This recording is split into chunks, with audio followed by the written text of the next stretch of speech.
Ma sœur Harry. Tu portes ça à ton mariage? Mais je suis entré en portant du blanc. 4 étoiles sur mes épaulettes. 200 Navy Seals se sont levés et ont dit, amiral sur le pont. Ma famille ne s'est pas levée. Mon équipe, oui. Les portes de la chapelle étaient fermées. Derrière elle, 200 personnes attendaient. La moitié étaient des Navy Seals en grand uniforme. Le reste, des civils qui n'avaient probablement aucune idée de ce qui allait se passer. Je me tenais dans le couloir, fixant mon téléphone, relisant un message arrivé 3 minutes plus tôt. Charlotte, tu portes vraiment ça à ton mariage. Trop mignon. Il te laisse saluer le gâteau aussi? Pas de félicitations. Pas de bonne chance. Juste du sarcasme le jour où j'étais censé me marier. Charlotte dans toute sa splendeur. J'ai glissé le téléphone dans ma poche sans répondre. Il n'y avait plus rien à lui dire. S'il y en avait jamais eu, elle l'aurait déjà noyé dans de petits commentaires acerbes comme ça au cours des 20 dernières années. Et honnêtement, je m'attendais à pire. C'était apprivoisé selon ses normes. J'ai ajusté les poignets de mon uniforme blanc. Le tissu était raide, parfaitement repassé.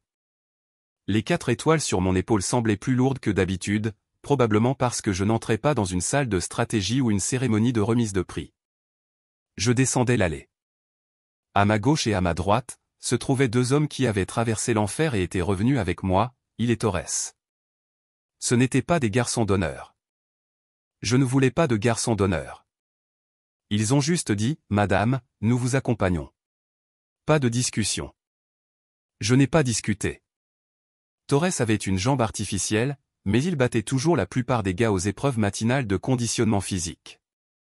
Il m'a sorti une fois d'un crash d'hélicoptère à Kandahar avec le bras à moitié déboîté. Il se tenait à mes côtés comme si c'était un champ de bataille, parce que d'une certaine manière, c'en était un, mais pas le genre pour lequel nous étions entraînés. Miles, mon fiancé, attendait à l'intérieur. Il était probablement calme. Il l'était toujours.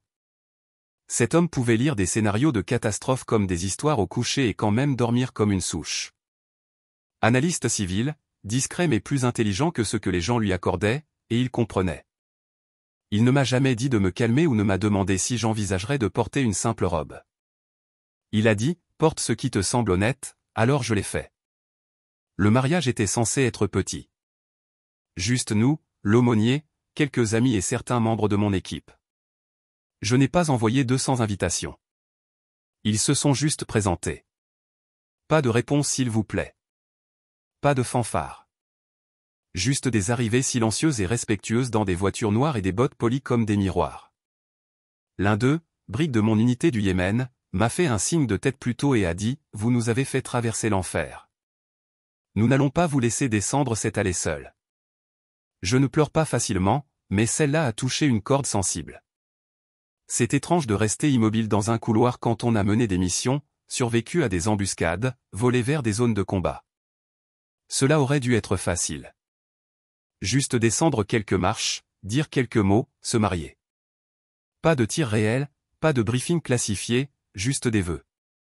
Mais d'une certaine manière, j'avais l'impression d'être la plus exposée que je n'ai jamais été. Je n'ai pas dit à Charlotte que je portais l'uniforme. Je savais comment elle réagirait. Elle a toujours pensé que je m'étais engagé dans l'armée par rébellion, comme si je m'étais inscrite juste pour l'énerver. La vérité est que je l'ai fait parce que je ne pouvais pas m'imaginer ailleurs. Mais Charlotte n'a jamais compris ça. Elle n'a jamais voulu. Pour elle, toute ma carrière n'était qu'un long et coûteux détour pour devenir quelqu'un de réel. Elle a toujours voulu que je sois son accompagnatrice dans des robes élégantes lors de collectes de fonds politiques, et non debout dans des salles de réunion à côté d'hommes ensanglantés. Quand je suis devenue commandante, elle a dit, cool. Maintenant, peut-être que tu vas arrêter d'essayer de prouver quelque chose, comme si j'avais eu une promotion juste pour le plaisir. Et maintenant, le jour de mon mariage, au lieu du silence ou même de faire semblant de s'en soucier, elle a envoyé une blague parce que c'est ce qu'elle fait quand elle est mal à l'aise, elle fait son numéro. J'ai levé la main, lissant le bord de mon épaulette. Les étoiles étaient à moi. Pas honorifiques, pas offertes, gagner chacune d'elles. Je les ai portées dans des salles de guerre et pendant des confinements de base, mais aujourd'hui, je les portais par amour. Une voix dans mon oreillette, c'était l'aumônier. Nous sommes prêts pour vous, amiral. Il et Torres ont tous deux tourné légèrement la tête vers moi. Ils n'ont pas parlé, n'avaient pas besoin de le faire. Mes talons ont claqué contre le carrelage alors que je m'avançais. Le poids dans ma poitrine ne venait pas de la nervosité. Il venait de 20 ans de service, de 2 décennies de silence de ma propre sœur et d'une salle pleine d'hommes qui avaient toutes les raisons de ne pas être là, mais qui sont venus quand même. J'ai franchi le seuil de la chapelle. L'air à l'intérieur était immobile, puis j'ai entendu une voix ferme. Amiral sur le pont. Et tous les hommes en uniforme se sont levés. Je n'ai pas souri. Pas même quand ils se sont levés. Il y avait une chaleur dans ma poitrine, bien sûr, mais ce n'était pas de la joie. C'était quelque chose de plus tranchant, quelque chose que je portais depuis l'enfance et que j'avais appris à ne jamais montrer. La première fois que j'ai réalisé que Charlotte me détestait, ce n'était pas à cause d'une dispute ou d'un jouet cassé. C'était à table. J'avais 6 ans, elle en avait 10, et je venais de la corriger sur la capitale du Nouveau-Mexique. Elle m'a donné un coup de pied sous la table si fort que ma fourchette est tombée par terre, puis a souri à notre mère comme si elle était fière de moi d'être curieuse. C'est ainsi qu'elle jouait au sabotage, déguisée en sororité. Au collège, elle avait maîtrisé l'art du sabotage silencieux. Si j'obtenais un certificat de bonne conduite, elle levait les yeux au ciel assez fort pour que toute la table à manger le sente. Si j'étais au tableau d'honneur, elle oubliait accidentellement de transmettre le dépliant. Et chaque fois qu'elle gagnait quelque chose, et elle le faisait toujours, elle s'assurait de remercier bruyamment maman et papa d'avoir élevé une vraie gagnante. Ils l'adoraient. Ou peut-être était-il simplement épuisé. Charlotte était magnétique en public, blessante en privé. Elle portait des perles au conseil étudiant, puis me rappelait nonchalamment que j'étais trop intense pour les garçons. Une fois, quand j'avais 15 ans, j'ai demandé si je pouvais emprunter ses ballerines noires pour un banquet du Rotk. Elle m'a tendu la boîte, puis a dit à ses amis à l'école que j'avais porté des chaussures de funérailles à une danse. Je l'ai découvert le lendemain quand quelqu'un a scotché une fleur morte à mon casier. Maman était le tampon. Elle me glissait des recueils de poésie, me disait que les tempêtes faisaient des oiseaux forts, pas brisés. Papa était neutre au mieux. Il travaillait de longues heures pour le sous-traitant de la défense Lockheed Yates et traitait le rôle parental comme un poste de commandement de week-end. Il aimait l'ordre, le silence et les résultats. Charlotte lui donnait les 3. Je lui donnais des questions, de l'attitude et de l'ambition, pas le bon genre, ni le genre qu'il pensait appartenir aux hommes. Mais le moment où j'ai vraiment compris jusqu'où Charlotte irait est arrivé pendant ma dernière année de lycée. J'ai décidé de postuler à l'Académie navale des États-Unis. Je n'ai pas demandé son approbation. Je ne lui ai même pas dit avant d'avoir envoyé ma candidature par la poste. Elle a ri, a dit, « Toi en uniforme. Qu'est-ce que tu vas faire ? Crier sur les gens pour qu'ils se soumettent ?» Puis un jour, mon dossier d'acceptation n'est pas arrivé. L'Académie a dit que mes relevés de notes n'avaient jamais été soumis. Je savais que je les avais envoyés. J'ai mis ma chambre à sac, mon email, mes dossiers, rien. Une semaine plus tard, maman m'a prise à part. Elle a trouvé une enveloppe scellée avec mes relevés de notes dans le tiroir du bureau de Charlotte. Je l'ai confrontée. Elle a haussé les épaules, a dit, « Je ne pensais pas que tu irais vraiment jusqu'au bout, comme si elle me rendait service, comme si elle savait mieux. Nous ne nous sommes pas parlé pendant 2 mois. Pas que cela ait eu de l'importance. » J'ai postulé à nouveau, cette fois en m'assurant que tout était suivi et confirmé. Quand le deuxième dossier est arrivé, je l'ai ouvert sur le porche toute seule. Je n'ai rien dit à Charlotte. Je n'ai même rien dit à mes parents. J'ai juste entouré la date dans mon calendrier, emballé mes affaires et suis parti pour Annapolis. Lors de la cérémonie de prestation de serment, je me suis tenu dans une mer d'uniforme blanc, le cœur battant, les mains fermes. Je les ai repérés, ma mère clignant des yeux pour retenir ses larmes, papa, les bras croisés, Charlotte avec des lunettes de soleil trop grandes pour son visage, mâchant du chewing-gum comme si elle s'ennuyait à mourir. Elle est restée juste assez longtemps pour prendre une photo pour ses réseaux sociaux et est partie avant que l'hymne ne soit joué.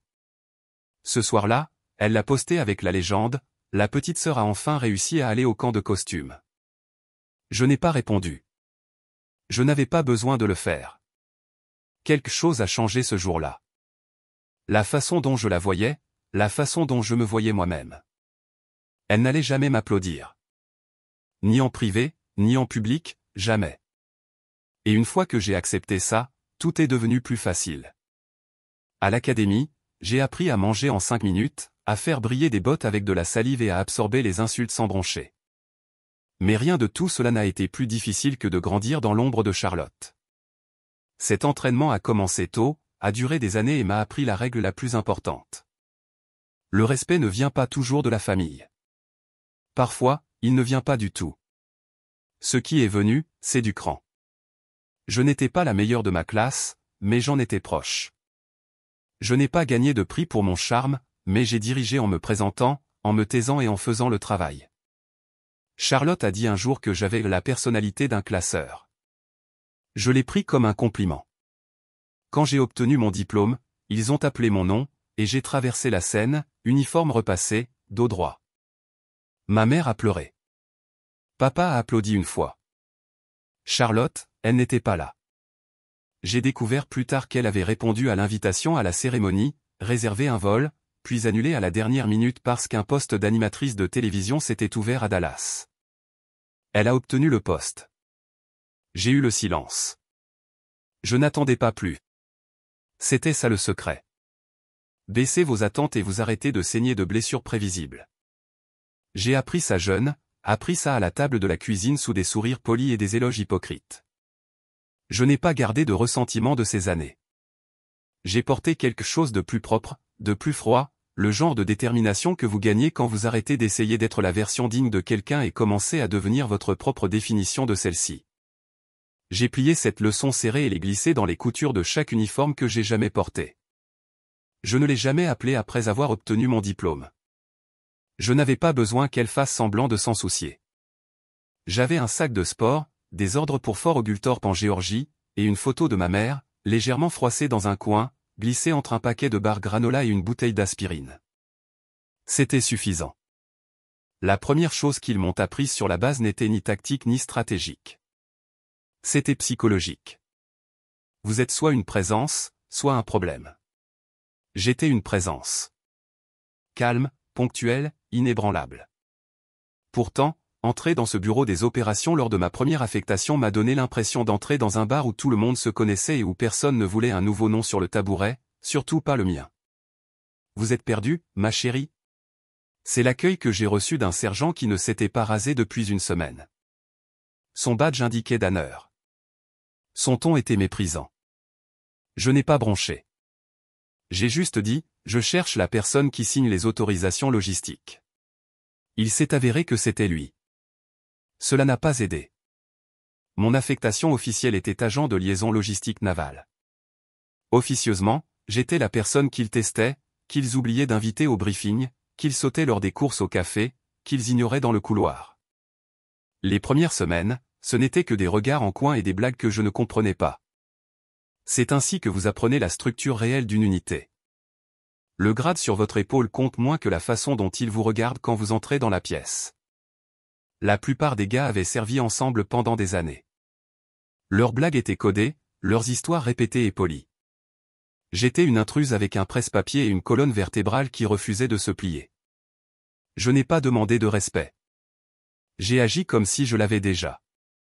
Cela les a irrités, mais je n'étais pas là pour me faire des amis. J'étais là pour faire bouger les camions, pour comptabiliser l'équipement, pour que les missions se déroulent sans qu'une seule balle ne manque, et j'étais doué pour ça. Mes rapports étaient impeccables, ma coordination hermétique. À la fin du 2e mois, l'un des lieutenants a cessé de vérifier 3 fois tout ce que je soumettais. Progrès. Même alors, j'ai gardé la voix basse et les yeux ouverts. Vous apprenez davantage de ce que les gens ne disent pas. Je n'ai pas essayé de prouver quoi que ce soit.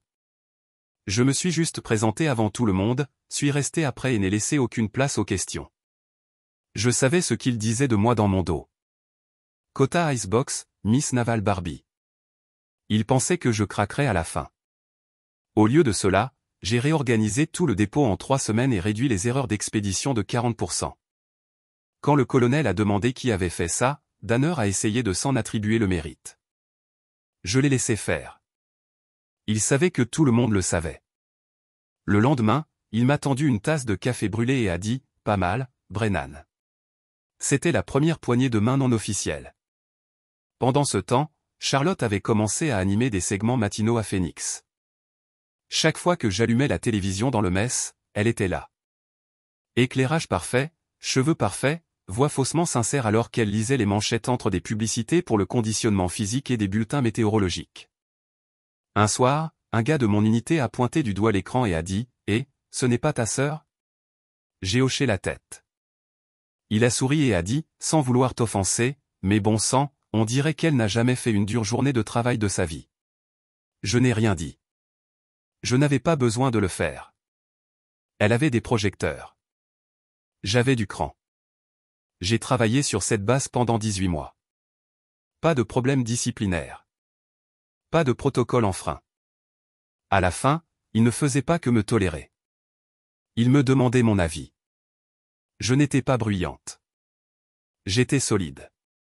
Et dans l'armée, la solidité est une monnaie d'échange. Puis est venue la lettre, pas de la maison, d'Annapolis. Un accusé de réception de félicitations pour l'excellence opérationnelle en logistique de terrain. C'était le genre de papier qui vous fait remarquer. Je l'ai épinglé à l'intérieur de mon casier. Danner l'a vu un jour et a murmuré, « Je suppose que tu n'es pas seulement là pour réchauffer une chaise après tout. » Fin de citation. J'ai voulu lui dire qu'il était en retard pour la réalisation, mais j'ai juste hoché la tête et suis retourné au travail. Quand mes ordres de mutation sont arrivés, Coronado, Californie, j'ai fait mes bagages légers. Un uniforme pour l'inspection, un pour le déploiement et une photo de maman, maintenant plissée dans le coin. Je n'ai appelé personne pour dire au revoir. Il ne s'attendait pas à ce que je le fasse. Le dernier jour, quelqu'un avait laissé une note dans le tiroir de mon bureau. Pas de nom, juste 5 mots sur un post-it. Pas mal pour un quota. Je n'ai pas souri. J'ai juste plié et gardé. La preuve que parfois, vous n'avez pas besoin d'applaudissements pour gagner la pièce. Vous avez juste besoin de rester debout jusqu'à ce qu'il n'ait plus de raison de vous faire tomber. Le vol vers Coronado a donné l'impression de traverser un autre pays. Tout à Fort Oglethorpe avait été lent, poussiéreux et à moitié maintenu ensemble avec du ruban adhésif et du ressentiment. Coronado était tranchant, rapide et bourdonnait d'une intensité qui faisait parler les gens avec des voyelles tronquées et marcher comme s'ils avaient un endroit plus important où être. Mon affectation était à la base amphibie navale, soutien logistique aux opérations des SEAL. Pas glamour, mais crucial. C'était le genre de travail où si vous vous trompez, une mission n'échoue pas seulement, des gens meurent. Et je connaissais la vérité tacite en entrant. Personne n'allait faire confiance à une femme qui poussait de la paperasse à moins qu'elle ne le fasse si parfaitement qu'il ne puisse pas se permettre de ne pas le faire. Jour 1. Le chef quartier-maître a jeté un coup d'œil à mon dossier, puis à moi et a demandé, « Vous êtes sûr que vous n'êtes pas au mauvais endroit ?» Je lui ai dit que j'étais là où j'étais affecté. Il a murmuré quelque chose à propos de coups de pub et m'a fait signe de me diriger vers la cage d'approvisionnement. Mon titre officiel était coordinatrice des opérations. Officieusement, la nouvelle venue sans aucune crédibilité sur le terrain, un chignon serré et un uniforme trop propre. Les gars m'ont appelé l'Icebox au cours de la première semaine. Pas parce que j'étais froide, parce que je n'ai pas bronché. Je n'ai pas répondu aux blagues. Je n'ai pas craqué. Chaque matin, je me présentais 15 minutes avant tout le monde, examinais les registres de demande, signalais les anomalies et envoyais mes corrections à des personnes qui ne voulaient pas les lire. Ensuite, j'assistais à des réunions où les hommes se parlaient par-dessus la tête et la mienne, et oubliaient parfois que j'étais dans la pièce. Je ne répondais aux questions que lorsqu'on me les posait. Mais quand je le faisais, je connaissais mon sujet. Rapide, précis, sans remplissage. Il y a une chose qui se produit dans des environnements comme celui-là. Quand vous êtes silencieux, ils supposent que vous êtes faible. Puis vous prenez une décision qui leur sauve la mise, et soudain, vous n'êtes plus invisible. Vous êtes incontournable. Ce moment est arrivé environ 2 mois plus tard.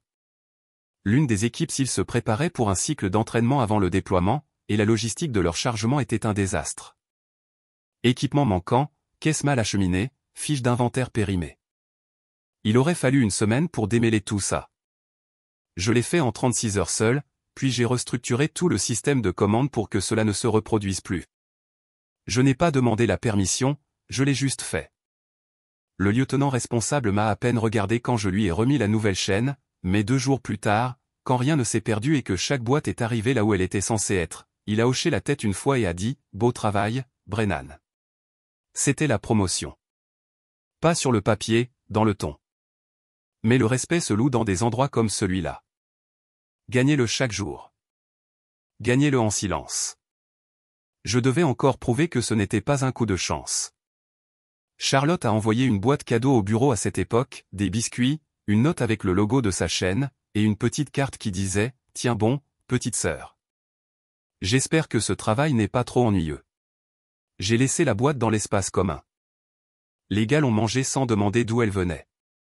Quelqu'un a dit « Ta copine a une belle écriture. » Je ne l'ai pas corrigée.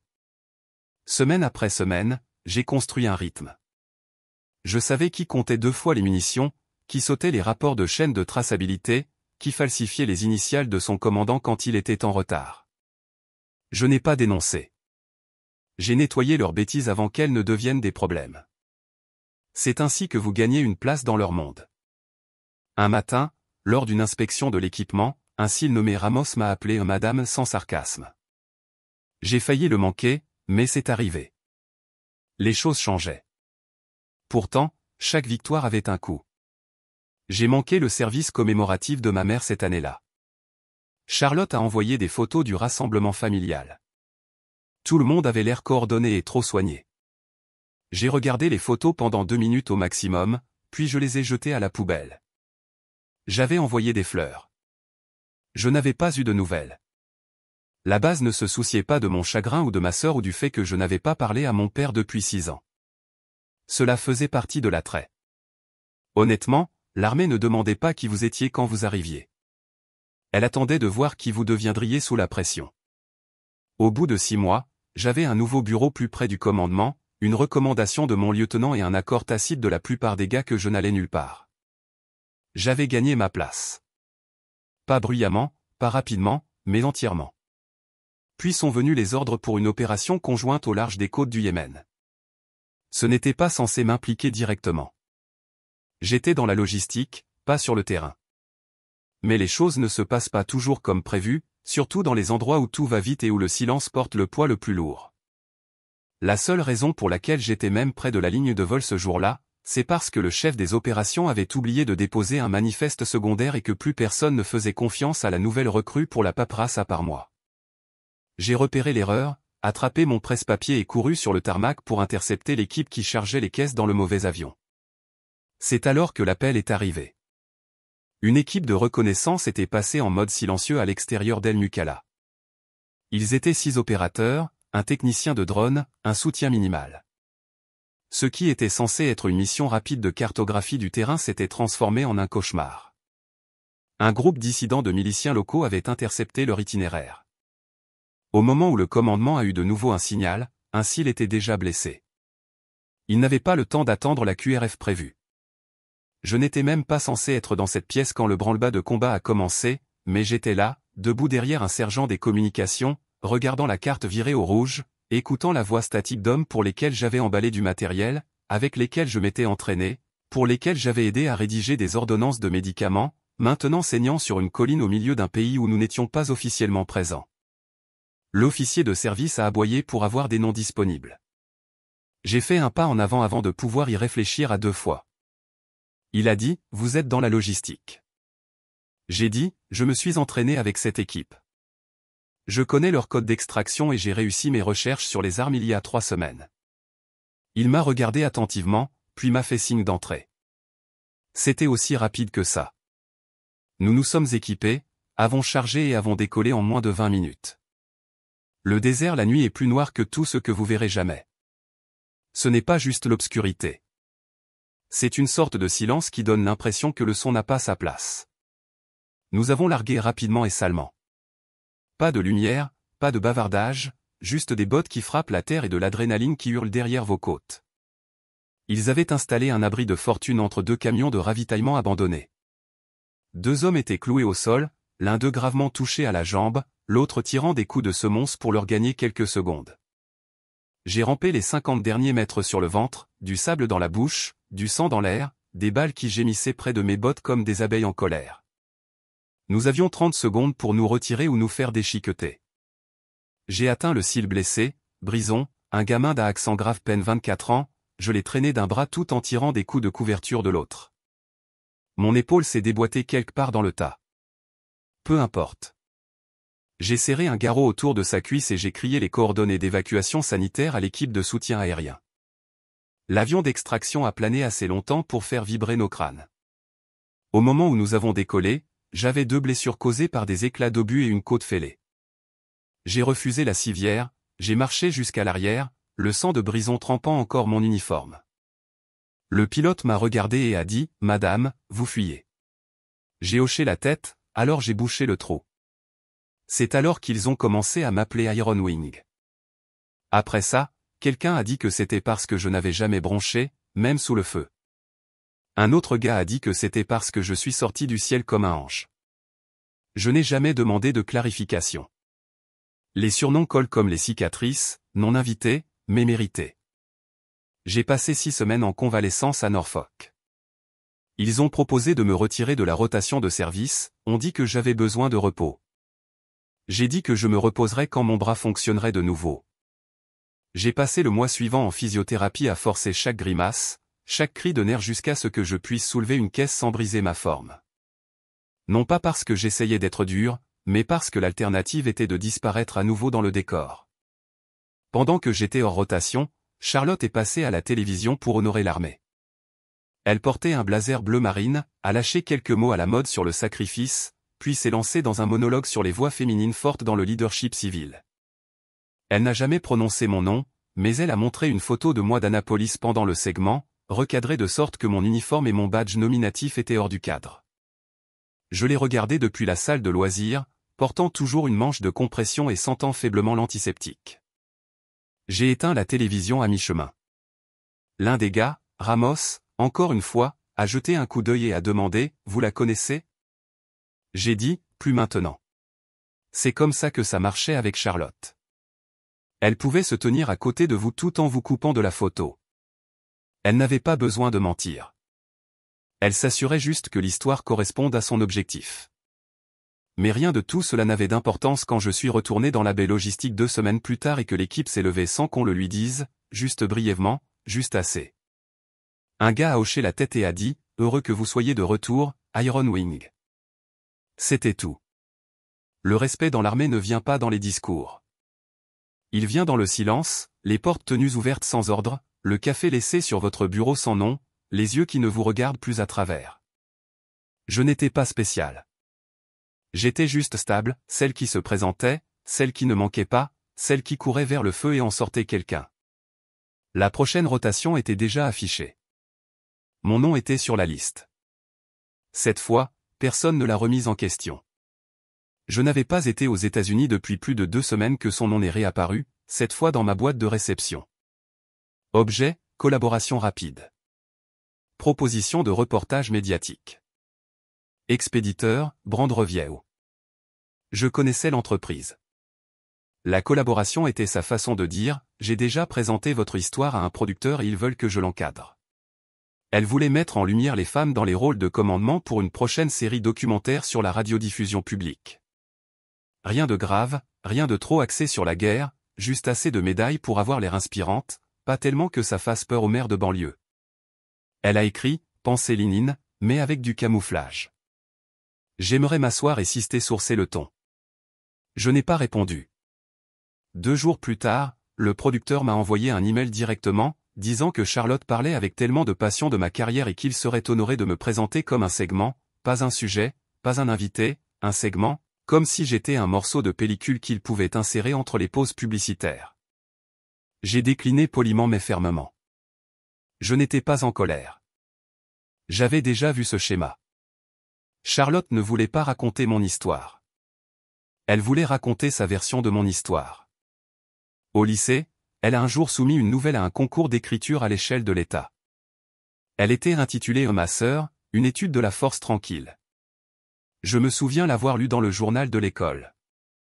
C'était une œuvre de fiction magnifiquement écrite qui ressemblait étrangement à un éloge funèbre pour quelqu'un encore en vie. Elle me décrivait comme stoïque, en arrière-plan, fiable, puis me comparait à une chaise pliante à Thanksgiving, toujours là, jamais remarquée, soutient le poids, mais jamais invitée à danser. Même à l'époque, je pouvais entendre sa voix derrière les compliments.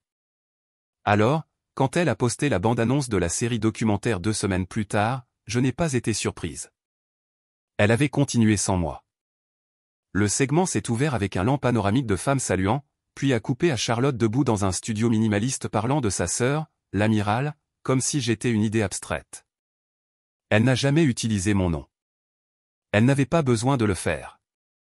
Elle a juste dit des choses comme « Certaines femmes dirigent avec la vision, d'autres avec le silence, ma sœur, elle fait les deux. » Et j'ai toujours essayé de mettre son histoire en lumière, comme si j'étais un artefact qu'elle avait déterré dans un entrepôt.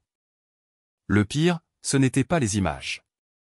C'étaient les gens qui ont commencé à me contacter après, de vieilles connaissances de l'université, d'anciens voisins, même ma maîtresse de 3e année, tous m'envoyant des messages pour me dire à quel point ils étaient fiers après avoir regardé le reportage de Charlotte.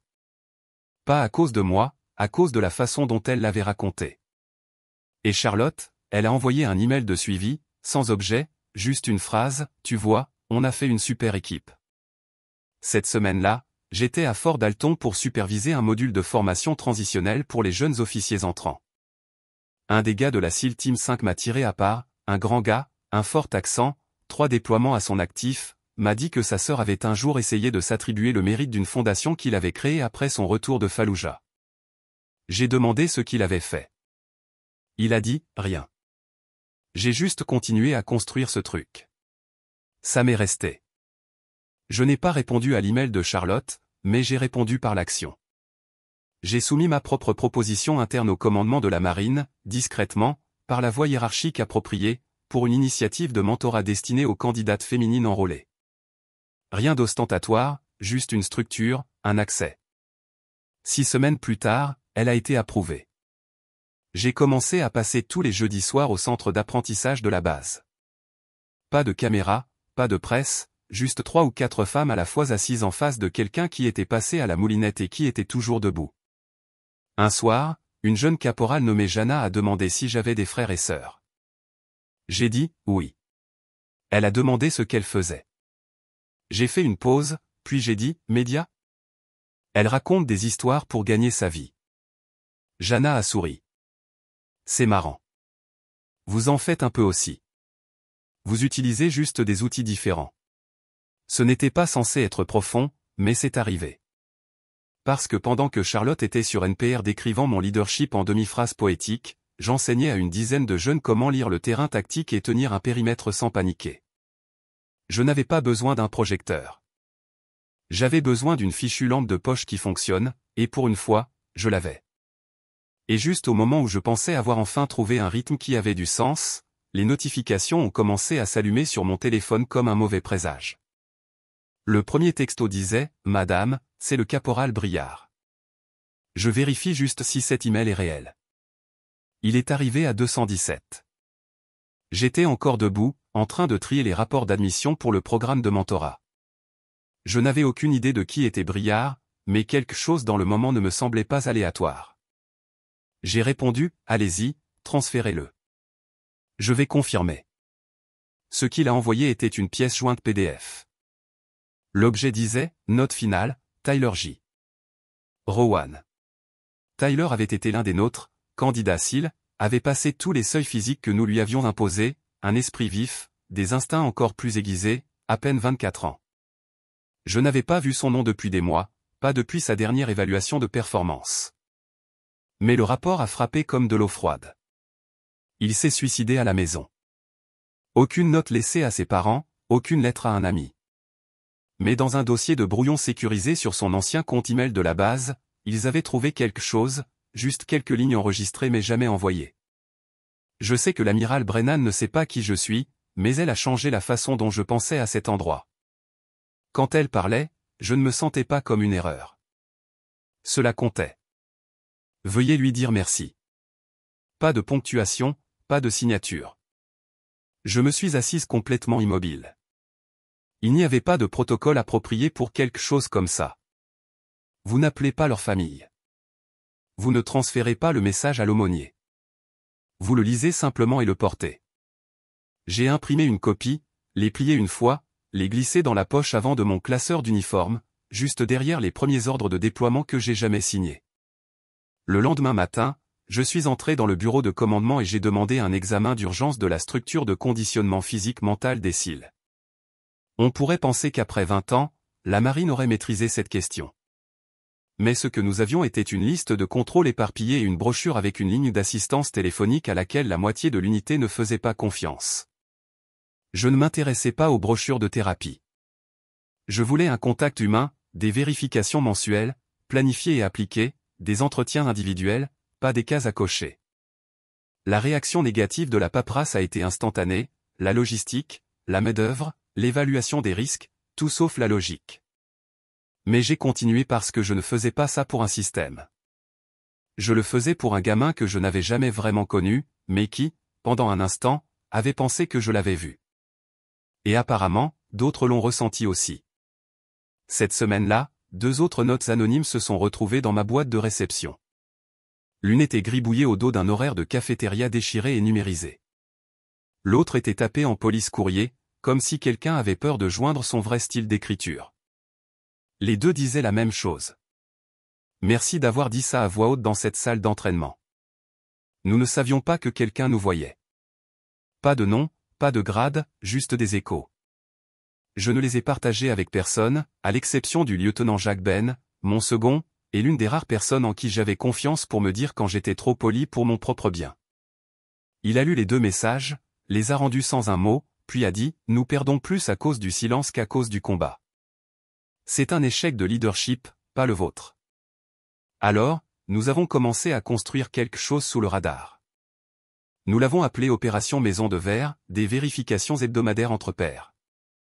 Pas de structure de commandement, pas de salut, juste une pièce, du café, une porte fermée et de l'honnêteté.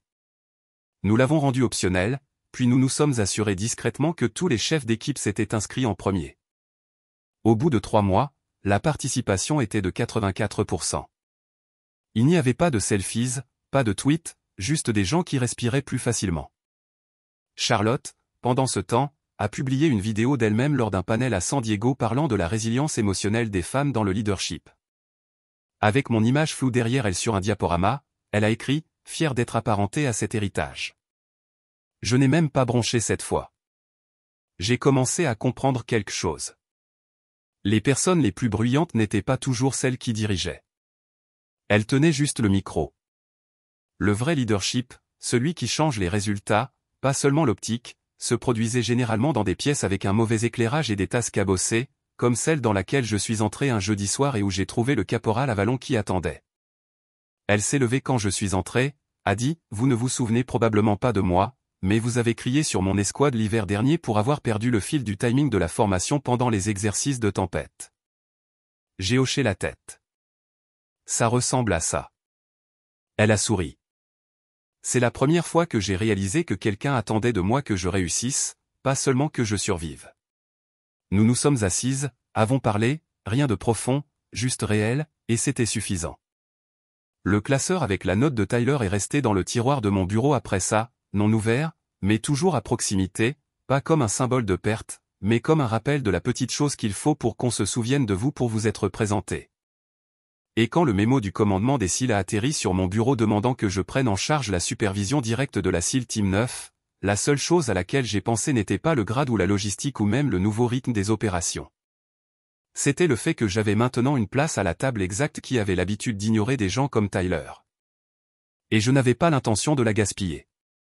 La première fois que je me suis tenu devant la SEAL Team 9, personne n'a applaudi. Ce n'était pas froid. Ce n'était pas du manque de respect.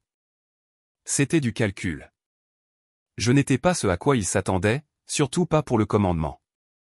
Ils m'ont regardé comme si j'étais là pour passer le temps, pas pour donner des ordres. Cela ne m'a pas dérangé. Ce qu'il a fait, c'est la façon dont ils gardaient discrètement leur distance. Pas un seul n'a posé de questions sur mon dossier. Pas un seul n'a contesté mon leadership en face à face. Ils attendaient l'échec, l'autorisation de m'ignorer. Alors je ne leur en ai donné aucune.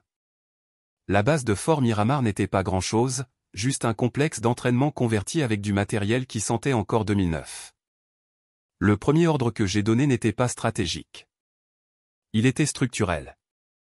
J'ai ordonné la rénovation de la salle de pause. C'est comme ça que j'ai su qui faisait attention. Quiconque se plaignait du gaspillage du budget ne comprenait pas ce que je faisais. La culture passe avant la préparation au combat, et une équipe qui ne s'assoit pas ensemble ne saignera pas ensemble. Semaine 1. J'ai annulé 2 jeux de guerre prévus et les ai remplacés par des opérations nocturnes non annoncées à travers les collines derrière la zone d'entraînement. Je leur ai dit, nous ne sommes pas ici pour répéter la victoire. Nous sommes ici pour trouver la première personne qui panique sous la pression. Cette personne n'était pas celle qu'ils croyaient. C'était le lieutenant Brian Ness, vétéran de 12 ans, 2 citations de combat, ressemblait à une affiche de recrutement ambulante, mais la pile de sa lampe de poche est morte dans la crête et il a perdu le cap pendant 22 minutes complètes. Ne l'a pas signalé, c'est figé. Il s'est présenté à mon bureau le lendemain matin s'attendant à être mis sur la touche. Je lui ai dit, vous restez, et au prochain exercice, vous dirigez parce que maintenant vous connaissez la sensation et cela signifie que vous y ferez attention chez les autres. C'était la première fissure dans le mur. Après ça, le silence a commencé à changer. Je n'ai pas essayé d'être l'un d'eux. Je n'ai pas mangé avec eux ni plaisanté avec eux pendant les briefings, mais j'étais toujours visible. J'ai regardé tous les exercices. J'ai marché le long du périmètre au lieu de l'écrire. Je me suis présenté avant eux et suis parti après. Le surnom a commencé environ 2 mois plus tard, pas en public, juste parmi les chefs d'équipe, Iron Hand. Je l'ai entendu une fois, à demi-voix derrière moi pendant le débriefing. J'ai fait semblant de ne pas l'entendre, mais il est resté. Nous avons réalisé 2 simulations d'opérations conjointes à grande échelle ce trimestre, 0 blessure grave, le score d'évaluation globale le plus élevé de la région. Le commandement des SEAL a remarqué. Les hommes aussi. Un soir, après un examen tardif du rapport posto, le chef Sandival a frappé à ma porte. Je pensais que c'était de la paperasse. Au lieu de ça, il s'est assis en face de moi et a dit, « Permission de parler franchement, madame. » J'ai hoché la tête. Vous nous faites courir dur. Certains pensent trop dur, mais personne ne doute que vous vous présenterez quand ça deviendra réel. Il n'a pas attendu de réponse. Il s'est juste levé, a salué et est parti. Une semaine plus tard, un ancien chef d'escouade nommé Ameline a envoyé une demande de mutation, demandant spécifiquement une réaffectation sous mon commandement. C'était la première de 8. Les formulaires de demande ont commencé à s'empiler, des hommes avec des conflits antérieurs, des drapeaux disciplinaires ou juste une réputation d'être difficile. Ils ne cherchaient pas un atterrissage en douceur. Ils cherchaient quelqu'un qui ne bronche pas quand les choses se fissurent. Je ne les ai pas tous pris, mais j'ai examiné tous les noms. Et quand j'ai construit le nouveau calendrier de rotation pour la préparation au déploiement, j'ai fait quelque chose que personne n'attendait. J'ai demandé des volontaires pour rejoindre un peloton distinct, entraîné dans plusieurs branches, réponse rapide, attaché au secours et à la reprise après une catastrophe lorsqu'il n'est pas déployé, travail à fort impact et à faible gloire. 10 mains se sont levées. C'était tout ce dont j'avais besoin. La SEAL Team 9 a commencé à changer, pas de haut en bas, mais de l'intérieur vers l'extérieur. Les hommes se sont entraînés différemment, ont parlé différemment, pas plus doucement, mais plus clairement, comme s'ils avaient fini de prouver quelque chose les uns aux autres et étaient prêts à agir avec un but. Pendant ce temps, Charlotte a publié un article dans un magazine national intitulé « Le coût de l'hypermasculinité dans la guerre moderne ». Elle a utilisé des photos de notre pont des opérations sans autorisation, a affirmé qu'une source anonyme lui avait donné un aperçu du dysfonctionnement émotionnel militaire. Je n'ai pas publié de déclaration. Au lieu de ça, j'ai envoyé un message sécurisé à chaque membre de l'équipe. Il disait, il y a ce que les gens disent de nous, et il y a ce que nous construisons ensemble. Seul l'un des deux sera encore debout dans 10 ans. Cette semaine-là, le chef Sandival m'a tendu une boîte. À l'intérieur se trouvait un patch d'unité cousu à la main. Il n'était pas conforme à la réglementation, mais l'emblème était clair, un éclair traversant une main en salut, et en dessous, plus jamais petit. Pas d'explication, pas de discours. Je l'ai fait coudre à l'intérieur de la doublure de ma veste où personne ne pouvait le voir, mais je le sentais toujours quand je bougeais. C'est ça le truc avec le vrai leadership. Il ne s'agit pas de savoir qui applaudit, il s'agit de savoir qui suit, même quand personne ne regarde. Miles Corwin n'a pas frappé quand il est entré dans mon monde, il a envoyé un email. Techniquement, c'était une demande de sécurité, protocole standard pour un audit conjoint de la préparation à la cybersécurité. Il faisait partie d'un groupe de travail civil de la direction du renseignement de la défense, signalé pour une évaluation interagence d'une semaine à Miramar. J'ai examiné la note, les classé avec la pile habituelle de formalités administratives et n'y ai plus pensé jusqu'au matin où il s'est présenté à mon bureau avec un café que je n'avais pas demandé et une question à laquelle je ne m'attendais pas. Pourquoi vos pare-feux internes reflètent-ils le schéma naval hérité de 2008 ? J'ai levé les yeux. Les civils commençaient généralement par une poignée de main ou une conversation. Il a commencé par la critique du système, gonflé parce que le schéma de 2008 bloque toujours tout ce que les 2021 laissent fuir. J'ai dit. Il a souri et a répondu, c'est la première réponse honnête que j'ai eue cette semaine. Miles ne s'habillait pas comme un fonctionnaire, des chemises boutonnées avec les manches retroussées, pas de cravate, des lunettes à monture métallique. Il remontait son nez quand il était ennuyé, mais il avait le genre de présence qui remplissait une pièce sans s'avancer. Il était silencieux de la façon dont les gens le sont quand ils savent exactement à quel point il pourrait être bruyant. Au cours des 5 jours suivants, nous avons discuté de 4 politiques, réécrit 3 protocoles de conformité et avons accidentellement fermé la moitié de nos lecteurs partagés pendant 4 heures lors d'un test de patch. Je m'attendais à de la frustration. Il a apporté de la pizza et a réparé ça en 22 minutes. Il ne m'a pas posé de questions personnelles. Il a posé des questions opérationnelles. Comment gérez-vous le moral quand vous ne pouvez pas promettre de date de rotation ? Que faites-vous quand votre équipe se trompe publiquement mais se rattrape en privé ? Il ne flirtait pas. Il étudiait le leadership, le mien. Jeudi, je me suis surprise à rester quelques minutes de plus dans la salle de briefing juste pour l'entendre parler de la logique de sécurité en couche comme si c'était de la poésie. Vendredi, il m'a demandé si je prenais parfois une pause déjeuner qui n'était pas des barres protéinées à mon bureau. Je lui ai dit, seulement quand quelqu'un prouve qu'il comprend la chaîne de commandement. Il a dit, bien, parce que j'ai déjà demandé à votre cadre et il m'a dit que vous deviez prendre un vrai sandwich. Alors, nous avons mangé dehors sur un banc donnant sur la clôture sud. Nous n'avons pas parlé de grade ou d'autorisation. Il m'a demandé quel livre ma mère m'avait le plus lu quand j'étais enfant. Je lui ai dit Dickinson, Nuit sauvage. Nuit sauvage. Il a dit que sa mère était plus du genre Steinbeck, la discipline sans amour et de la cruauté. Quand il est parti ce dimanche, il n'a pas insisté. Il m'a juste tendu un post-it avec son numéro et a écrit « Si vous voulez un jour auditer autre chose que des pare-feux ». Je n'ai pas appelé, pas tout de suite, mais 2 semaines plus tard, il m'a envoyé un PDF d'une réécriture de protocole qu'il avait modelé d'après notre conversation. L'objet disait « Volez votre logique. N'hésitez pas à porter plainte ». J'ai répondu par 2 mots, demande accordée. Les allers-retours se sont transformés en appels. Les appels se sont transformés en dîner quand j'étais à DC pour un briefing. Le dîner s'est transformé en quelque chose que je ne savais pas comment qualifier, une compagnie calme, un respect constant, le rare sentiment que je n'avais pas à me moduler pour être comprise. Miles ne m'a jamais demandé de m'adoucir. Il n'a pas bronché quand je lui ai parlé des hommes perdus, des appels manqués, des blessures que je ressentais encore dans ma colonne vertébrale certains matins. Au lieu de ça, il a dit « Je n'aime pas ce que vous faites. J'aime la façon dont vous le faites. C'est ça qui compte. » Nous n'avons pas avancé vite, nous avons avancé délibérément. Il n'est pas arrivé avec des fleurs ou des discours. Il est arrivé avec de la clarté, comme la nuit où je suis rentré d'une opération d'entraînement de 10 jours, trop épuisé pour ouvrir ma porte d'entrée. Il était déjà là, lumière tamisée, fourneau allumé, lisant un dossier sur les politiques d'intégration militaro-civile. Il a levé les yeux et a dit, « Je me suis dit que tu voudrais des protéines, pas des banalités. » Je me suis assise sur le canapé et je l'ai regardé remuer quelque chose dans une poêle, et j'ai réalisé que cet homme ne me demanderait jamais d'être plus petite. Il se fichait de mon titre. Il ne voulait pas le porter comme un insigne. Il voulait marcher à ses côtés. Le moment où j'ai su que ce n'était pas qu'une connexion, mais une permanence, c'est pendant une conversation qui a duré moins de 30 secondes. Je lui ai parlé d'un jeune lieutenant qui avait craqué sous la pression lors d'une opération réelle. Miles a écouté, puis a dit, « Tu lui as appris à survivre. » « Qui t'a appris, toi ?» Je n'ai pas répondu. Il n'a pas insisté.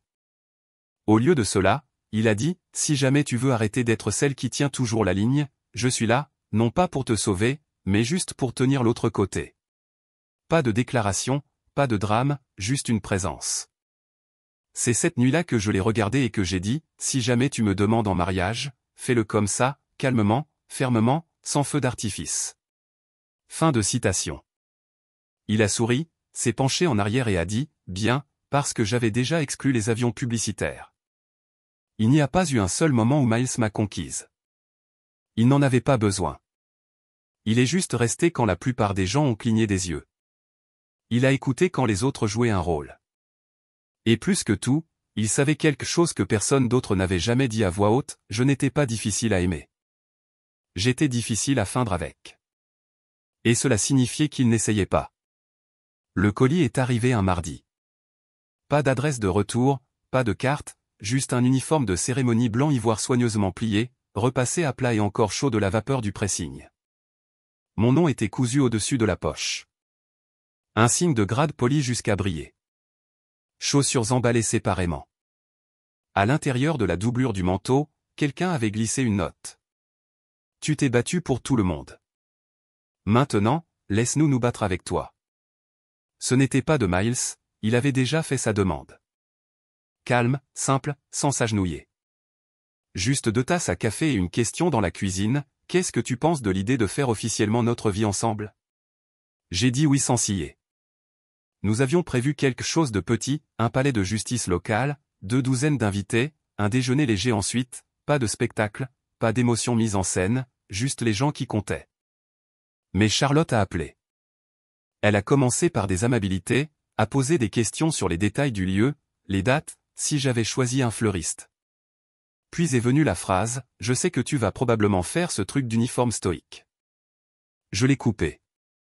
Oui, Charlotte, je porterai l'uniforme. Elle a ri nerveusement. Eh bien, je pense juste que tu devrais envisager quelque chose de plus accueillant. Tu sais, pour que les gens aient moins l'impression d'être à un enterrement. Je n'ai pas répondu. Je connaissais ce ton. C'était sa façon polie de dire, ne m'embarrasse pas. Elle n'était même pas invitée, pas officiellement. L'email de confirmation de présence a été renvoyé. La dernière communication que nous avions eue avant cet appel était un lien renvoyé vers sa conférence TED sur la résilience féminine dans les salles de conseil. Elle avait encore utilisé ma photo, cette fois avec une voix off sur les femmes invisibles qui s'élevaient à travers des structures rigides. Elle n'a pas demandé la permission. Elle a juste construit sa marque et a utilisé mon ombre pour le contraste. 2 jours après cet appel téléphonique, elle l'a tweeté. Fond blanc, police noire grasse, son visage dans le coin supérieur droit, texte superposé sur une image d'un uniforme de cérémonie, rien ne crie plus se marier pour le contrôle qu'une femme se présentant à son propre mariage en tissu fourni par le gouvernement. Chill. C'est arrivé à 9h14. À 9h23, il y avait plus de 5000 j'aime. À midi, c'était sur Instagram. Quelques comptes de potins l'ont repris, se moquant de la mariée tyrannique avec des bottes de combat. Certains des commentaires étaient pires que le tweet, l'amour des invités, c'est ne jamais avoir à porter de talons. Est-ce la version militaire du cosplay? Imaginez saluer votre femme au lieu de l'embrasser. Il ne savait pas qui j'étais. Il ne savait pas ce que signifiaient ces galons ni le sang qu'il avait fallu verser pour les gagner. Je n'ai rien dit publiquement. Miles non plus. Il a juste fait glisser mon téléphone de la table, l'a posé face cachée et a demandé, rouge ou blanc avec le dîner? Mais d'autres ont parlé. Cela a commencé petit, un fil de commentaires sous le forum d'une épouse de marin. Puis une vidéo montée par un ancien marine sur TikTok lisant mon état de service ligne par ligne, se terminant par « Elle n'a pas besoin d'expliquer que cet uniforme est la raison pour laquelle vous pouvez vous moquer d'elle en paix ». À minuit, le hashtag s'est inversé, marié amiral saluer la robe mariage aile de fer. Mais rien de tout cela n'avait d'importance comparé à ce qui est arrivé le lendemain matin. Pas de message direct, pas de tweet, des lettres, écrites à la main, pliées avec soin, envoyées à la base, scellées avec du ruban adhésif et de la vénération. Une jeune fille de l'Iowa a écrit « Mon frère dit que les filles ne peuvent pas être dans la marine, mais j'ai vu votre photo et maintenant je vais être Ironheart. » Ou, un marin à la retraite a envoyé une barrette de ruban de sa première mission avec une note « Je n'ai jamais eu de fille, mais si j'en avais une, je voudrais qu'elle remonte l'allée comme vous. » Même quelques membres du service actif qui n'avaient jamais servi avec moi ont contacté discrètement par des voies détournées, « Si jamais vous avez besoin d'une rangée remplie, j'ai les uniformes blancs prêts. » C'est alors que les emails ont commencé à arriver, pas du public, mais des hommes que j'avais formés, avec qui j'avais servi, que j'avais dirigés, des SEAL, des marines, des médecins, même des officiers de la logistique que je n'avais pas vus depuis 8 ans. Chacun disait la même chose à sa manière, dites-nous où et quand. Pas à cause de Charlotte, pas par dépit, mais parce que l'uniforme ne représentait pas seulement le service, il représentait une vérité que certaines personnes ne voulaient pas reconnaître, qu'on peut diriger avec grâce tout en portant de l'acier, que l'honneur n'est pas genré, que parfois les plus forts remontent l'allée, pas en dentelle, mais en héritage. Je n'ai pas répondu au tweet de Charlotte. Je n'ai pas republié. Je n'ai pas réfuté, mais j'ai envoyé une seule réponse, pas à elle, à tout le monde. J'ai posté une seule photo de la boîte d'uniforme, repassée et parfaite, légendée avec 7 mots, voilà à quoi ressemble ce qui est gagné. Puis j'ai fermé l'application. Il y avait encore un mariage à organiser, et apparemment une liste d'invités qui allait devenir beaucoup plus longue. Le premier à arriver fut le maître-chef Eric Donnelly, 12 ans à la retraite, 2 opérations à la hanche, et toujours le seul homme que je connaissais qui pouvait faire taire une pièce entière juste en levant un sourcil. Il est entré dans la chapelle le matin de la cérémonie, tenant une enveloppe blanche avec mon nom dessus, et a dit « Je vous couvre, amiral ». Aucun fils de pute ne va contester ça. Pas d'annonce, juste ça. Puis est venu Tyler Keys, qui a une fois pris une balle au Panama et a refusé la morphine parce que ça ralentit mes calculs, suivi du lieutenant Sam Brickhouse Reyes, qui a une fois soulevé un bloc moteur submergé pour sauver 2 plongeurs. Puis d'autres, des dizaines, puis plus d'une centaine. À 11 heures, le personnel de la chapelle se démêlait pour ouvrir les ailes latérales pour le trop-plein. Je me suis tenu dans la pièce de préparation arrière, me regardant dans le miroir, uniforme de cérémonie complet, chaussures cirées, médailles alignées, pas de voile, pas de maquillage au-delà de ce que les règlements de toilette de la marine autorisaient. J'étais toujours moi, seulement plus propre, seulement plus stable. Miles était déjà en position près de l'autel, pas de garçon d'honneur, juste lui, un costume bleu marine foncé, des chaussures cirées et une confiance tranquille. Il n'a pas demandé combien de personnes s'étaient présentées. Pas besoin. Il savait. À 12h50, mon téléphone a vibré. Un message, pas de contact enregistré, mais je connaissais ce numéro, tu vas vraiment le faire en uniforme. Honteux. Je n'ai pas cligné des yeux, je ne l'ai pas supprimé, je l'ai juste regardé comme on regarde une rayure sur du verre, inévitable, mais sans importance.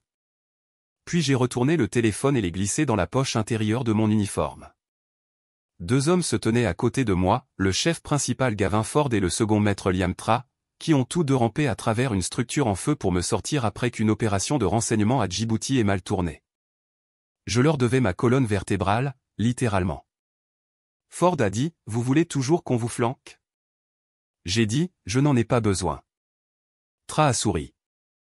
C'est pourquoi vous l'obtenez. L'orgue a commencé.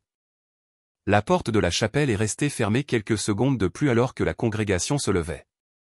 Et puis est venu l'appel, profond, net, ferme, amiral sur le pont. Je ne l'avais pas prévu. Je ne l'avais pas demandé. Mais quand ces portes se sont ouvertes, 200 SEAL, marines, médecins et une poignée de membres de l'armée de terre et de l'armée de l'air, en uniforme, décorés, usés par le temps, se sont tenus à l'unisson. Pas par ordre, par choix. Leurs mains se sont levées vers leurs sourcils, gants blancs, posture d'acier, tonnerre silencieux. Aucune musique ne jouait, juste des bottes frappant le sol. J'ai remonté l'allée entre des hommes et des femmes qui avaient exécuté des ordres avec mon nom attaché, qui avaient tenu bon sous le feu parce que je leur avais dit de tenir, qui étaient rentrés chez eux parce que je m'étais battu pour les y faire parvenir. Ford et Tra à mes côtés, nous avons passé les bancs rangés par rangée. Certains que je n'avais pas vus depuis une décennie. Certains que je ne m'attendais jamais à revoir, mais ils étaient tous là. Certains marqués, certains boitants, certains rasés de près, certains barbus et sauvages, mais chacun d'eux s'est tenu pour moi. Pas le grade, pas les médailles, moi. À mi-chemin de l'allée, j'ai croisé le regard du contre-amiral Lee Barker, mon premier mentor de l'école de formation des officiers. Elle m'a fait le plus petit signe de tête, un signe qui disait « Maintenant, il voit ce que j'ai vu ». J'ai continué à marcher, la colonne vertébrale verrouillée, le menton droit, pas de sourire, pas de larmes, juste une présence. À l'hôtel, Miles se tenait là, les mains croisées derrière le dos, au repos.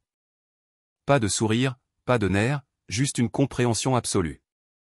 L'aumônier était le lieutenant-commandant Rupert Langlais, un marin de carrière avec un accent de Boston et un poignet cassé qu'il n'a jamais réparé. Il nous a fait un signe de tête, a ouvert son classeur et a commencé, mais personne ne s'est assis, pas au début, parce que lorsque le dernier écho de l'amiral sur le pont s'est éteint, il a laissé quelque chose d'autre derrière lui, de la vénération. Nous n'avons pas commencé par les vœux. Nous avons commencé par le silence mérité. Et quand l'Anglais a commencé, sa voix était basse, stable. Il a parlé d'engagement, pas seulement l'un envers l'autre, mais envers le devoir, envers le but, envers le choix chaque jour de protéger ce qui comptait, que ce soit une nation ou un mariage. Nos vœux ne mentionnaient pas la maladie ou la santé, la richesse ou la pauvreté. Les miens étaient, je ne te demanderai jamais de rétrécir. Les siens étaient, je ne te demanderai jamais d'arrêter. Nous avons promis de protéger la paix, de faire de la place pour le silence et de nous aiguiser mutuellement sans émousser notre joie. Il n'y avait pas de « tu me complètes ». Nous étions déjà entiers. Puis est venu le moment. L'Anglais a dit, par le pouvoir qui m'est conféré. Et avant qu'il ne puisse finir, un son s'est élevé. Ce n'était pas des applaudissements, pas encore. C'était le son collectif de 200 chaises grinçant alors que des guerriers s'asseyaient en silence à l'unisson. Pas de chaos, pas de pompe, juste le déplacement des corps et du tissu comme une expiration vivante. Nous nous sommes embrassés, brièvement, fermement, puis nous nous sommes retournés. Un arc de sabre attendait à la sortie, non pas fait par des officiers, mais par des engagés, chaque lame levée par des mains qui avaient autrefois tenu des fusils sous mon commandement. En le traversant, j'ai aperçu la dernière rangée. Un homme se tenait seul à l'extérieur, visible à travers la lunette arrière. Posture rigide, uniforme de cérémonie bleu, bras derrière le dos. Il n'est pas entré, mais il est venu, et cela s'est en quelque sorte enregistré comme une fissure sous la surface. Mais je n'ai pas arrêté de marcher, je n'ai pas ralenti, j'ai juste franchi les lames dans une lumière du soleil qui ne brûlait pas, mais qui clarifiait. La réception a eu lieu dans un hangar transformé en salle de banquet sur la base. Rien d'extraordinaire, juste de longues tables, des chaises pliantes et des gens qui n'avaient pas besoin de centres de table floraux pour ressentir quelque chose. La queue pour le repas s'étendait au coin de la rue, avec beaucoup de barbecue et peu de prétention. Personne n'a fait teinter les verres ou n'a porté de toast avec des discours soignés. Ils sont juste venus un par un, ont dit ce qu'ils avaient à dire et ont laissé derrière eux des poignées de main qui ressemblaient à des encres. À un moment donné, après la 3e assiette de poitrine et la reprise acoustique désaccordée de Simple Man par quelqu'un, je suis sorti. Mon uniforme de cérémonie était toujours impeccable, mais mes cheveux avaient commencé à se défaire dans la brise. Je m'en fichais. Cela faisait du bien de ne pas m'en soucier pour une fois. L'air était frais. Le printemps en Caroline du Nord avait toujours ce bord tranchant de celle de la côte. Je me suis tenu près d'une balustrade donnant sur le terrain où nous avions organisé les exercices du matin, calme maintenant, juste des grillons et le faible bourdonnement des générateurs de la base au loin. C'est alors que le second maître Miller s'est approché, un grand gaillard, les manches tatouées, s'est cassé la main une fois en frappant une trappe en acier parce que quelqu'un était piégé à l'intérieur. Il s'est tenu à côté de moi pendant 1 minute avant de dire « Je ne vous ai pas salué aujourd'hui parce que vous êtes une amirale. Je l'ai fait parce que quand mon frère est mort, vous vous êtes assise dans le couloir avec moi pendant 6 heures et vous n'avez rien dit. » Je n'ai pas répondu, j'ai juste tendu la main, lui ai serré l'épaule, puis il est parti. Les gens allaient et venaient par vagues. Certains ont partagé des souvenirs. Certains n'ont pas dit un mot. D'autres m'ont lancé des regards de côté, de petits signes de tête, des gestes qui avaient du poids comme seul le silence peut en avoir. Quelques-uns ont évoqué ma mère. Personne n'a mentionné Charlotte, mais je savais qu'elle était là. Je n'avais pas vu son visage dans la chapelle, je ne m'y attendais pas, mais j'avais aperçu la forme indubitable de ses cheveux dans la dernière rangée, cachée sur un siège suffisamment en arrière pour disparaître si on clignait des yeux. Elle n'est pas restée. Elle ne le fait jamais. À minuit, après que la foule se soit éclaircie et que Miles s'était occupé à rassembler le jeune enfant turbulent de quelqu'un pour l'empêcher de ramper sur la table des gâteaux, je suis retourné dans mes quartiers.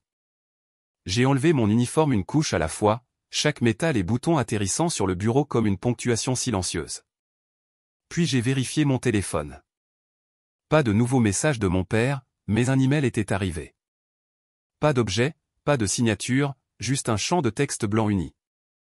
Ils se sont levés parce que vous leur avez fait de la place, à eux aussi. Vous n'avez jamais élevé la voix. Vous avez élevé leur valeur, et je l'ai vu aujourd'hui, enfin. Je suis désolé d'avoir ri quand vous avez dit que vous vouliez cette vie. Je vois maintenant qu'il ne s'agissait jamais de courir après notre approbation. Il s'agissait de diriger sans en avoir besoin. Nous ne saluons pas le sang. Nous saluons la vérité. Vous voyez, pas d'amour, Charlotte, pas d'émoji, pas de supplication pour une réunion. Mais je l'ai lu 3 fois, et la partie qui est restée n'était pas les excuses. C'était la phrase sur la vérité. La vérité n'exige pas le pardon. Elle exige la reconnaissance, et peut-être, juste peut-être, qu'elle ait commencé à reconnaître quelque chose en moi qui avait toujours été là, mais qui ne correspondait jamais à sa version de ce qui est digne. Je n'ai pas répondu. Je ne l'ai pas transmis. Je l'ai juste laissé là. Plus tard dans la nuit, Miles s'est blotti contre moi sur le canapé. Il sentait le savon, le bourbon et une touche de gâteau aux fraises que quelqu'un avait étalé sur sa chemise lors d'une étreinte. Il a demandé, « Ton père a-t-il encore envoyé un SMS ?» J'ai secoué la tête. Puis il a dit, « Est-ce que ça avait de l'importance ?» J'ai regardé par la fenêtre où les lumières de la base se reflétaient sur le tarmac. Un endroit qui avait autrefois l'impression d'être un champ de bataille ressemblait maintenant à une frontière que j'avais franchie. Non, ai-je dit, pas comme avant. Et je le pensais. La première chose que j'ai remarquée depuis la scène, ce ne sont pas les lumières. C'était le poids de sang qu'a des assis plus droits quand je suis monté. L'auditorium de Fort Eden avait le même aspect fade fourni par le gouvernement, des murs beiges, des sièges rétractables, des dalles de plafond probablement plus vieilles que la plupart des recrues au premier rang. Mais l'air avait ce faible bourdonnement des regards, attendant de voir si la personne avec 4 étoiles sur son épaule n'était qu'un autre costume lisant un prompteur. Je n'étais pas là pour donner une conférence. Je n'ai pas apporté de PowerPoint. J'ai apporté un cahier avec 2 mots griffonnés en haut, souvenez-vous d'eux. Ce n'était pas une conférence. C'était un examen de conscience silencieux. Quand ils m'ont présenté, la salle a applaudi, poli et contenu, non pas parce qu'ils s'en fichaient, mais parce que personne ne savait vraiment comment réagir à une officière générale qui n'entrait pas en brandissant une batte faite de grade. Ça ne me dérangeait pas. Je n'étais pas là pour être aimé. J'étais là pour être honnête. J'ai commencé en leur parlant du sergent Alan Lee, l'instructeur qui ne s'est pas présenté à la formation du matin et dont le casier a été trouvé plein de cartes d'anniversaire non postées et une seule note avec mon nom dessus. Puis je leur ai parlé du lieutenant Prianaer, qui a été évincé pour « volatilité émotionnelle », alors que tout ce qu'elle a fait était de déposer un rapport de harcèlement que son supérieur ne voulait pas voir. Je n'ai pas pleuré. Je n'ai pas élevé la voix. J'ai juste dit la vérité, que le leadership ne concernait pas les médailles ou l'autorité. Il s'agissait de voir les gens avant qu'ils ne disparaissent, de poser les questions difficiles quand personne d'autre ne le ferait, de créer une culture où la dureté ne signifiait pas le silence et où le professionnalisme ne signifiait pas faire semblant d'être invincible. La salle était silencieuse. Puis j'ai dit quelque chose que je n'avais pas prévu, le respect ne vous salue pas toujours. Parfois, il regarde pour voir si vous restez debout quand même. Et c'est là que je l'ai vu, au 2e rang à partir du fond, des lunettes de soleil glissées dans son chemisier, des cheveux plus longs maintenant, un maquillage plus subtil. Mais il n'y avait pas de doute possible, Charlotte Brinidge, ma sœur. Elle n'a pas souri. Elle n'a pas fait signe de la main.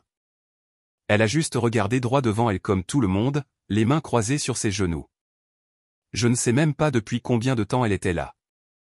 J'ai continué, j'ai parlé de la façon dont nous avons réécrit les protocoles post-déploiement à Norfolk, de la façon dont nous avons inclus des conseils en matière de réintégration familiale, que les PDG les aimaient ou non, de la façon dont le taux de suicide dans notre unité a chuté de 37% en 2 ans. Personne n'a applaudi pour ça, mais j'ai vu des têtes hochées. Et puis j'ai terminé avec la vérité qui me restait coincée dans la gorge plus que n'importe quelle histoire de guerre. Ma mère m'a dit un jour que les tempêtes n'étaient pas faites pour rester à terre. J'ai essayé de vivre selon ça. Mais ce que j'ai appris plus que tout, ce que je veux que chaque cadet dans cette salle se souvienne, c'est ceci, vous ne dirigez pas en étant plus fort. Vous dirigez en écoutant plus longtemps et en vous présentant encore et encore, surtout quand il est plus facile de partir. Je me suis écarté du micro. Les applaudissements n'ont pas éclaté. Ils ont monté lentement, pas polis, pas obligés. Ils venaient de quelque chose de plus profond que le protocole, et la première personne sur ses pieds était Charlotte. Pas de théâtre, pas de soupir, juste elle se levant de l'avant-dernier rang comme si c'était la chose la plus naturelle au monde, et puis un par un, la salle a suivi. Elle n'a pas murmuré « Je suis désolé ». Elle n'a rien dit, mais elle a applaudi fort des deux mains, et je n'ai pas pleuré, pas alors, parce que pour la première fois de ma vie, ma sœur ne me regardait pas de haut ou ne me dépassait pas. Elle me regardait directement selon mes termes, et c'était suffisant. Les applaudissements de Charlotte n'ont pas changé ma vie, mais ils ont changé l'atmosphère dans cet auditorium. Pour la première fois, je n'étais pas celle qui comblait le silence. Quelqu'un d'autre s'est levé et m'a rencontré à mi-chemin. Cette nuit-là, je n'ai pas rejoué ce moment comme une victoire. Je l'ai traité comme un bulletin météo. Quelque chose de calme avait changé. Un système de haute pression s'est finalement éloigné. 2 semaines plus tard, j'ai reçu l'appel du ministère de la Défense. Ils donnaient leur feu vert à l'initiative de refonte que nous proposions depuis des années, opération conjointe, réforme, résilience mentale, intégration, formation au commandement éthique de la base au sommet, et ils voulaient que je la dirige. Ils n'ont pas demandé de consultant. Ils ont demandé une supervision, une vision, un plan qui pourrait avoir du poids longtemps après ma retraite. Je n'ai pas hésité. J'ai dit oui. Le premier site que nous avons visité était Fort Burwell, un endroit où je n'avais pas mis les pieds depuis mon premier déploiement. À l'époque, j'étais l'officier subalterne affecté à une équipe qui ne croyait pas aux femmes aux commandes, sauf pour plaisanter. Maintenant, je suis entré dans ce même hangar en portant 4 étoiles. Le chef supérieur à la porte a salué avant même que je ne l'atteigne. À l'intérieur, les tableaux blancs étaient remplis de nouveaux modèles de formation que j'avais écrits. Les instructeurs étaient frais, les yeux ouverts, enthousiastes, mais réalistes. Je suis passé devant une salle de classe où une jeune femme en tenue de camouflage du désert dirigeait un briefing sur l'atténuation du stress opérationnel. Sa voix était stable, confiante et nette. Elle s'est légèrement tournée quand elle m'a vu à travers la fenêtre. Son badge portait l'inscription « Pattersona ». Avery. J'ai cligné des yeux. Ce nom avait du poids. Après la session, elle est venue vers moi. Elle n'a pas hésité dans ses mots ni essayé de m'impressionner. Mon père était le caporal Nick Patterson. Vous l'avez sorti d'un accident au large de Mogadiscio. Il a dit, vous avez sauvé plus que sa vie ce jour-là. Il m'a donné votre nom. Je ne savais pas quoi dire. Je lui ai juste serré la main, et elle a serré la mienne comme si elle le pensait. C'est ce qui reste, les noms qui se transmettent, non pas par tradition, mais par impact, le leadership qui résonne au-delà de votre commandement. J'ai voyagé de base en base pendant les 6 mois suivants, regardant le nouveau modèle prendre vie. Les unités qui avaient l'habitude d'épuiser leurs hommes avaient maintenant des agents de santé mentale intégrés. Les évaluations comprenaient non seulement des mesures tactiques, mais aussi des scores d'empathie en matière de leadership. Les soldats qui n'avaient jamais été écoutés auparavant avaient maintenant un canal pour s'exprimer sans risquer leur carrière. À Camp Monroe, un sous-lieutenant m'a tiré à part après un séminaire. « Madame, a-t-il dit, je ne pensais pas avoir ma place ici avant de lire votre doctrine d'entraînement. Je pensais être faible. Il s'avère que j'étais juste humain. Je lui ai dit que c'est la chose la plus difficile à être en uniforme. Et puis est venu le message de la Maison Blanche. J'avais été nommé pour le prix de l'excellence du commandement éthique du ministère de la Défense. Je n'étais pas sûr d'en vouloir. Les titres me semblaient petits après tout ça, mais j'ai accepté. La cérémonie a eu lieu à l'auditorium de la Défense nationale à Arlington, salle comble, officiers, civils, cadets, chefs d'état-major. Miles était assis au premier rang. Quelqu'un d'autre aussi, mon père. Il ne se tenait plus aussi droit qu'avant. Ses épaules étaient un peu avachies, ses cheveux plus fins, mais il portait un costume gris, pas son uniforme. Pas de médaille, pas de ruban, juste lui-même. Il s'est levé quand je suis monté sur scène. La moitié de la salle aussi. Les applaudissements ont été rapides, forts et incessants. Mais ce n'étaient pas les applaudissements qui restaient. C'était le moment où je l'ai regardé droit dans les yeux, et il n'a pas détourné le regard. Quand j'ai atteint le podium, je n'ai pas commencé par une citation ou une blague. J'ai juste dit, nous ne pouvons pas contrôler la façon dont nous sommes élevés. Nous ne pouvons que choisir la façon dont nous dirigeons, et je le pensais. Après la cérémonie, je suis sorti dans l'air chaud du printemps. Une file de cadets attendait pour me serrer la main, et je les ai salués un par un. Certains ont salué, certains ont souri, quelques-uns ont même remercié, et puis il s'est avancé, mon père. Il n'a pas parlé tout de suite, il a juste enlevé sa casquette, a tendu la main. Je suis fier de toi, a-t-il dit, puis plus doucement, et je suis désolé que ça m'ait pris si longtemps. J'ai hoché la tête, pas parce que ça effaçait quoi que ce soit, pas parce que j'en avais besoin, mais parce que la vérité, quand elle arrive enfin, n'a pas besoin d'être théâtrale. Elle a juste besoin d'être réelle. Cette nuit-là, Miles et moi avons mangé des restes de plats thaïlandais à la maison, nos bottes à la porte, sa cravate défaite. Je me suis assise à la table de la cuisine, faisant défiler ma boîte de réception. Un message d'un ancien cil clignotait en haut. Vous pensez toujours à votre mariage, madame? Je n'ai jamais vu autant de dur à cuire pleurer dans une même pièce. J'ai souri, je l'ai montré à Miles. Il l'a lu, puis a demandé, tu vas répondre? J'ai tapé, certains saluts restent avec vous plus longtemps que le silence ne l'a jamais fait. Puis j'ai éteint le téléphone, je me suis penché en arrière sur ma chaise et j'ai laissé le silence s'installer. Parce qu'en fin de compte, la vengeance ne ressemblait pas à une revanche. Elle ressemblait à un changement de politique. Elle ressemblait à ma sœur qui se levait, à mon père qui tendait la main à travers les décennies. Elle ressemblait à une jeune cadette nommée Avery Patterson prêtant serment dans des bottes que j'ai autrefois remplies, et elle ressemblait à ça, à se tenir debout pour que les autres sachent que c'est possible. Et peut-être que c'est la vraie victoire, quand vous n'avez plus besoin que les gens qui ont douté de vous admettent qu'ils avaient tort. Vous avez juste besoin qu'ils voient que vous êtes toujours debout, que les choses dont ils se sont moqués ont construit la vie qu'ils ne pouvaient pas imaginer. Pas plus fort, juste plus fort, pas amer, juste inébranlable, parce qu'en fin de compte, la vengeance la plus forte n'est pas le bruit, c'est la preuve. Merci d'avoir regardé. Prenez soin de vous.